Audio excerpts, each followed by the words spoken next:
on Sunday, Ukraine launched one of its largest drone attack inside Russia, deep inside Russia, almost 4,000 kilometers from the international boundary between Russia and Ukraine. Russia said that several of its aircrafts caught fire after these attacks, but the way this entire operation was conducted is mind-boggling. In fact, 117 drones were used in this operation. That is what Mr. Zelensky said. And these pictures, they explain the story of this strike deep inside Russia in the Murmansk and the Irkutsk region of Russia. Several strategic bombers of Russia caught fire in this attack. This is the biggest long-range attack that has taken place inside Russia. Ukrainian drones strike the warplanes in Russia. And let me very quickly bring you up to speed with the top developments on this story, because it will have far-reaching consequences. The nuclear-capable Tu-95 and Tu-22 strategic bombers have been destroyed. So like I was saying, a few $1,000 hardware, drone hardware from Russia has destroyed billions of dollars of strategic hardware of Russia because of Ukrainian attack. 41 Russian aircrafts have been targeted in the operation, which was named Spider Web by the Ukrainian Secret Service. Development number 2 on this story, ladies and gentlemen, Russia has called this as a terror attack and has also said they will respond at the time of their choosing. Development number 3, related to this, Zelensky, the president of Ukraine, Volodymyr Zelensky, has hailed Operation Spider Web. In fact, he met the chief of the security services because of the way this operation was conducted is just mind-boggling. Development number 4 on this, Ukraine has proposed ceasefire after this operation. Remember, before this, there was an attack which took place on the Ukrainian soil by the Russian military, in which in a military academy in Ukraine, 12 soldiers had died. Development number 5 on Ukraine to continue this offensive. And development number 6, ladies and gentlemen, this is escalation of the war comes at the backdrop of the talks which have begun today in Istanbul, Turkey. What would be the shadow of this attack on that is going to be a very, very important, factor as well. Now, very quickly, let me tell you, these drones were smuggled deep inside Russia in trucks, and then all these drones were parked at strategic locations near the air bases. 4 to 5 air bases of Russia came under this attack, and this has caused massive problems as far as Russia is concerned. Let me very quickly tell you what is Operation Spiderweb. Ukraine's biggest drone operation against Russia since the war began in 2022. What was the operation? What happened in this drone attack on 5 Russian air bases deep inside Russia? This, in fact, took place almost 4,000 kilometers inside the Russian territory. Drones hit inside 4,000 kilometers. Belaya, along with the Ivanosko and Olenaya, all these bases were attacked in this operation, which was conducted by the secret forces of Ukraine. 117 drones were deployed by Ukraine. All these drones, ladies and gentlemen, were smuggled inside in trucks inside Russian territory. Drones were concealed within wooden structures, and at a designated time, all these drones were activated, and they went and damaged about 40 military aircrafts of Russia, including, as I said, the strategic bombers, the Tu-22 and others, as far as this strike is concerned. 34% of Russian bomber fleet has been damaged, and this has caused, in fact, a massive impact in Russia. Operation was in works for more than a year. The planning was going on for more than a year. This is being seen as one of the most audacious attacks, drone attacks in the recent times, one that will be studied in the history books. Let me very quickly also tell you the significance of this attack. Massive damage to the Russian military hardware. 40 military aircrafts were damaged. Apart from that, this also the long-range bombers like the Tu-95MS and Tu-160 have been damaged in this attack. This is deep strike capability. You know, the Ukraine has shown how they can go inside Russian territory and attack. This is a proof of the ability to launch strikes inside Russia. And also, this proof is of growing military reach of Ukraine. This will come in handy when both these countries sit and try and figure out a peace or a truce model. The strategic implications also include, Russian ability to conduct long-range bombings, not just in Ukraine, but for any other future operation. Re-evaluation of military strategy deployment will be, in fact, taking place.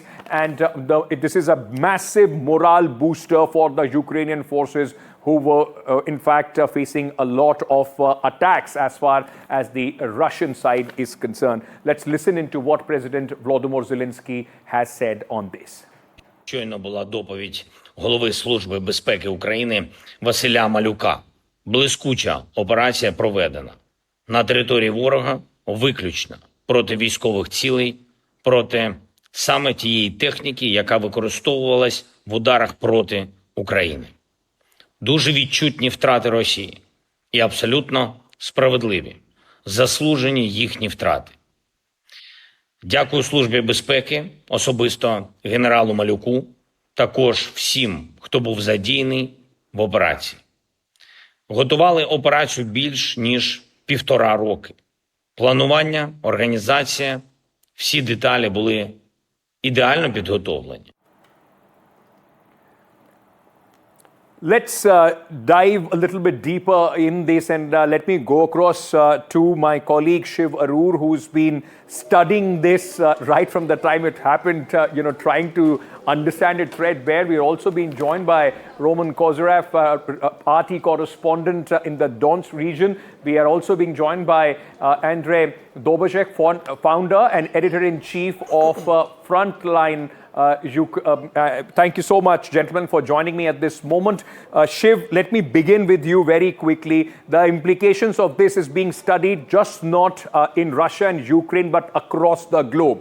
Possibly one of the most audacious attacks that will go down in the history books. How are you looking at it, and what are the lessons for militaries across the world? Ankit, thanks very much. I think it's no exaggeration to say that military operations from here on will be divided into Spider's Web and post-Spider's Web, because what this operation has achieved at a minuscule cost and about 1.5 years of planning with 117 drones, each of them costing about $1,000 a pop, is strategic effects of the kind that has possibly never been executed using just drones before. Now, the numbers are almost apocalyptic. You're looking at about 1/3 of Russia's strategic bombing fleet either being destroyed or compromised or being damaged very, very severely, enough to keep them on the ground for many months, if not years. You've got access to these air bases using, tiny munitions that are, very, very difficult to detect. You've got a deep penetration beyond thousands of kilometers using infrastructure that belongs to Russia, of the kind of deep cover that is going to take many, many months to come to terms with. I can only imagine what's going on within Russian intelligence at this point of time. They, of course, have admitted to the damage that has been inflicted. They are labeling this, as they always do, as a terrorist attack. But the damage that has been inflicted sends out more than just a message of, $1 billion or $2 billion of damage to aircraft that are situated in these far-flung air bases, 4,000 kilometers and more away from Ukraine. They send out a message that no matter how far things are, no matter where they are situated, no matter how well protected they are, no matter how many layers of intelligence there may be, Ukraine, possibly with the assistance of NATO countries, and this has become a very polarizing debate, especially on social media, is capable of executing truly audacious attacks. About $200,000, Ankit, in material costs actually used for this kind of attack. Compare that with, a few $billion worth of damage imposed in strategic nuclear-capable fleets situated in these air bases, and the mathematics tells the whole gigantic story. Shiv, absolutely. I mean, like I said, this is going to be studied in history and military, in fact, history as well. Thank you for joining me. Let me very quickly go across to Roman Kozyrev, who's joining us at this moment. Thank you so much for speaking to us. Let me ask you, like my colleague was explaining at this moment, that this would come as a big intelligence failure on the part of the Russians. How has been the reception as far as the Russian intelligence agencies are concerned about this attack and the anticipation that Russia is going to hit back, after this attack? Well, first of all, it's not such a grand scale that you're describing. Indeed, 5 different bases. They tried to attack 5 different bases, but only 2 were successful. In regards to the number of aircraft that were damaged, you mentioned the number of 40, but that hasn't been confirmed by anybody but by the Ukrainians themselves from the online footage that we saw a limited damage to a couple, 3 aircraft. Everything else was just said by Ukrainian mouthpieces. As for the far reach of this terrorist attack, indeed, this was the first time that it happened, and indeed, Ukraine smuggled drones into Russia, then used other people to purchase trucks on Russian territory. They hired warehouses where these trucks were equipped, and then they set out to commit their terrorist acts. Mind you, regular civilians, regular people in Russia, when they saw drones flying out from those trucks, they tried to stop them themselves. They were just throwing stones and sticks and basically put their own lives in danger when they saw those atrocious things happening. As for the response from the intelligence, like I just said, Russian Defense Ministry has already said that several terrorists on the ground have been detained. There have been questions, and we're going to find out soon enough exactly what happened. But as for the intelligence, well, that's why intelligence exists. I mean, they will give you results. They will not put it out in the public field for everybody to discuss. When they have the results, they will give those results to all of us. Indeed. But meanwhile, the Ukrainians are talking about billions and billions of dollars, but that is yet to be confirmed. And a lot of people are making, sensational statements about it, but I believe it's a little bit far too early for that. Far too early, but the fact remains that it has at least shown the ability that inside mainland Russia, so deep inside Russia, if these attacks can take place, this will, of course, recalibrate at least in some way the strategy going forward. Can I request you to stay on with me? Let me also get in Andrei at this moment. Andrei, like you heard, in fact, Roman saying that, at this moment, the scale of this attack has not been confirmed by the Russian side. Ukraine, of course, taking this as one of their biggest victories in the war since 2022 when it began. What is the impact of this attack? Because it happened a day before the formal talks were supposed to begin. Is there going to be a shadow of these attacks on those talks? What does Ukraine, stand to gain? Ukraine just show we have possibility to attack Russia deep into the Russian territory. And it, of course, like as previous propaganda speaker said, they don't show it in Russia, but in Ukraine we have a lot of video with confirmation of Russian bomber which is firing on the airports, on the military base. And of course it's attack just on the military infrastructure, on the bombers which send the cruise missile to Ukrainian cities and kill Ukrainian civilians. So of course, like for Ukraine, it's mean a lot, and it mean Ukrainian drones technology is super powerful, and we can reach any strategic Russian object military inside the Russia. Okay. Can I understand from you, Roman, what is the impact of this that you see on the peace talks which are going on at this moment? Or is it a setback, or is it both the sides flexing their muscle? Because there was an attack which came from the Russian side on the Ukrainian soil on Sunday as well, on a military academy in which 12 soldiers were confirmed killed. Is this both sides trying to show that both have the muscle to hit out at each other before the talks? How do you see that playing out in Istanbul? Well, the talks are taking place right now as we speak. And in terms of the Sunday's attack against a training ground, that was not the only attack that took place. Russia used short-range Iskander ballistic missiles against three different places where NATO supplied weapons were stored, as well as drones, as well as launch sites. Now, the Ukrainians have been using NATO-supplied weapons against civilian population here in Donetsk Republic, in Gorlovka, since 2014, when Ukraine began their aggression against the people of Donbass. Until today, at least 247 children have been killed. More than 1,000 were injured, including NATO-supplied weapons as well.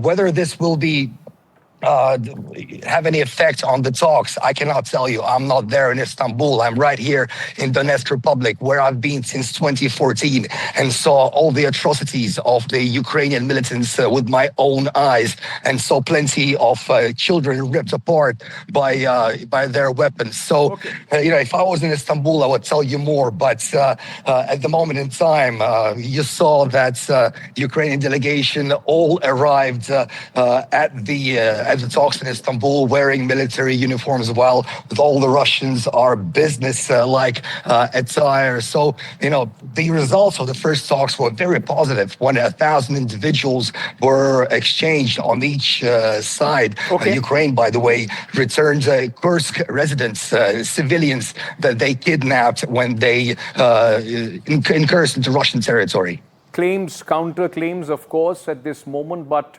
like I said, the entire world is very keenly looking at what has happened after Operation Spider's Web, which has, in fact, at least shown the ability of the Ukrainians to hit deep inside the Russian territory. There will be, of course, a lot of after effect and calculations and recalculations which will be conducted on both sides on how the war goes from here. But this is a turning point for sure. Gentlemen, thank you for speaking to me. At this moment, let me take you to Istanbul, where the talks between both the sides are going on. And let's just get a sense from our colleague to what is happening in Istanbul as the shadow of these attacks looms large. We're just moments away from the much-anticipated talks between Moscow and Kiev, and this time it will mark the second round of talks in just a little over 2 weeks. And we have the most beautiful spot right here. We're just on the opposite side of the Bosphorus, with the Tiran Palace just to the left side of me. And this is the place where the two sides, Moscow and Kiev, will sit down for the second round of talks. And Russian delegation touched down in Istanbul on Sunday. The Russian delegation is going to be led again, of course, by Vladimir Medinsky, who also led the Russian delegation back in March of 2022 and back on May 16th. And Russian Foreign Minister Sergei Lavrov underlined that Russia will present Ukraine with its version of the memorandum on the conflict resolution, but once again underlined and stated that the first and foremost root causes of the conflict must be eliminated. U.S. Special Envoy Keith Kellogg also confirmed that it is indeed a proxy war against Russia happening on Ukrainian soil. And we have to recall a little bit what happened during the last peace talks on May 16th. Well, Kiev and Moscow back then agreed on the biggest prisoner POW exchange, 1,000 for 1,000, including civilians as well as military personnel. And the two sides also agreed to present each other with its version of the memorandum on the conflict resolution. And according to the head of the Russian delegation, Vladimir Medinsky, Moscow has received the Ukrainian memorandum that has been presented, of course, in Ukrainian and English languages. But to which Medinsky actually stated that no, it doesn't matter in which language the Ukrainian side presents its memorandum to Russia, because among those who are in the Russian delegation, there are those who actually also speak Japanese.